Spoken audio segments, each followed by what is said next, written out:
Mayor James Baker of Wilmington is our first person this week. We are going to continue the discussion from Wednesday on the election of a new mayor and what lies ahead. And thanks for being here, Mr. Mayor. What do you think about Dennis Williams' plans for the economy, to fighting crime?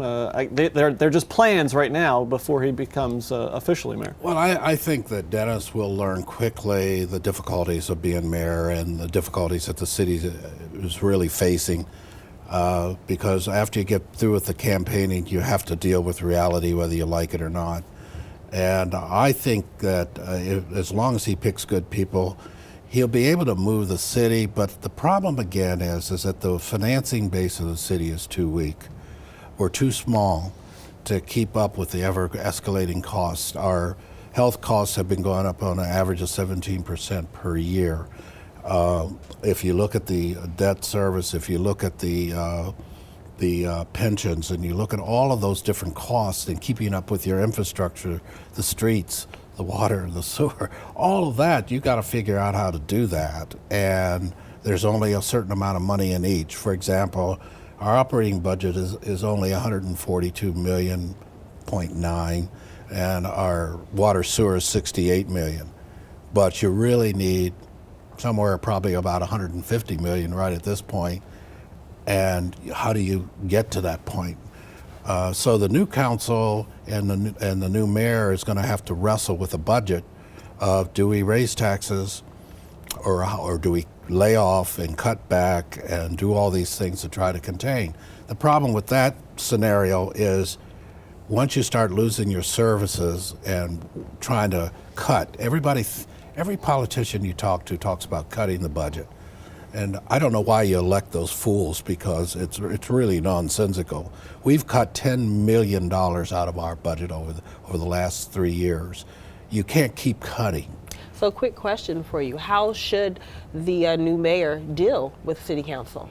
Well, he has to get along with them, and I think he has a good council. I think he can get along with Theo Gregory, who will be the president. I was not disappointed with the election of council members. I think you got some good ones, that some have returned and some new ones on there. I think they will be able to be worked with. The problem with new elected officials is the minute you talk about tax increase, they get scared, because I have to raise taxes and people are thinking I'm a bad person because I got to raise taxes. Well, you got to do what you got to do. You're running a corporation. This is not any longer about campaign rhetoric and all that other stuff. You are to run the government and make it the best you can. We've done great strides over 12 years. I don't apologize for nothing. And I don't, the people who go out here and shoot each other, we're not angry at those people for using guns in our city. We're angry at the police or the mayor or somebody, which is a stupid way to look at it. So no regrets? No regrets whatsoever. I think we did great. I think we redid the city. If you look at what's happening in our city in terms of housing or in terms of downtown or the waterfront. The problem is you don't have the resources to please everybody. And I always ask people, well, where was the nirvana that the past mayors gave you? Where was the heaven that they did so much for you that you expected such great things? You can't. You didn't. And you shouldn't expect it from this mayor who's coming in, because he's going to have a hard job and he needs support, not criticism about, well, you said or you whatever. The city has to operate. He has to operate it. He needs support of the business community, the neighborhoods, and politicians to make it work well. And if you don't do that, you can see what we went through with everybody trying to tell us how to handle crime. Arrest them, throw them in jail, you ought to stop the shootings, and need a new chief, you need this, you need redeployment. None of that has to do with what you do about crime, because that's the end result. Not talking about education, not talking about health, not talking about unemployment, not talking about things. Who's going to bring in the big 1,500 business employment base? Because it isn't there. And people you're going to create jobs. You're not going to create it through the government. You have to depend on the private sector. And we're in the worst economic condition we've been in since I can remember. And I think it's worse than 1929, even though we don't want to, we call it a recession. It's not a recession. But anyways, that mayor is going to have need of help, and all the bravado doesn't change a thing. That's why I don't care what people say or what people think. You do your job. And if you don't like the way it was done, that's too bad.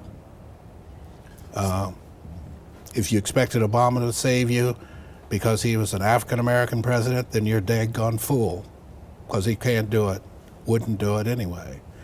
So I mean, a lot of understanding of what really needs to happen, can happen, or should happen, is they're all different things, and I really believe that this can be a great administration. We need to work with him. He doesn't need the critics, because I could stand out and criticize anybody. It's easy. So after 12 years in the mayor's office, only a couple of months left. Has that reality kind of hit you after last night? And is there anything in the last couple of months you want to get done before? Oh, we've got a lot of heading things that are going to happen. There's some great things going to happen. The finances have improved, like I said. We got a lot of great housing projects coming up. We've got some new businesses coming into town. So we're not stopping just because somebody got elected. The problem is going to be, again, yes, we have to transition. I don't mind leaving. I am very content with Jim Baker. I've had 40 years. I've listened to a lot of stuff over the years. I've seen a lot of things. This great city has done great with great mayors over the past who have tried to make the city better, and councils who have tried to do so. So I think it's just a matter of us understanding that, and you got to give this new mayor a chance to get going. Now, I may not agree with all that he will do or say, but that's because he now is mayor and he has to make those decisions. And I don't think it's my job to sit back and try to second guess or criticize or do anything. It's to try to help if needed. If he doesn't need my help, fine. Go on. Speaking of your job, what do you have planned for January? Oh, my daughter's doing all the planning. I'm not doing anything but saying I really am not in a hurry to do anything. Okay. I enjoy life. I think life is to be enjoyed. And I think God didn't put us here to worry and to moan and to groan about what's happening to us. Get in there and do what you're supposed to do. Take care of yourself. If you don't take care of your children, what do you expect is going to happen with your children? 6 out of 10 dropping out of school in Wilmington, and we have no control over the education system. I think it's horrific. But nobody does anything about it, except to say we're trying. Well, trying ain't good enough, because those kids are going to fail in life. And when they fail in life, they make bad decision choices. But if they're successful and educated, they can go on to better things. They can create jobs of their own, businesses, or do things. But if you're uneducated, where in the heck do you expect to go? In this society or in the world society? You don't need people who don't have skills or education anymore. All right, Mayor Baker, thank you very much for your time. Thank you. Appreciate it. And this won't be the last time we have you on First. Okay. We'll have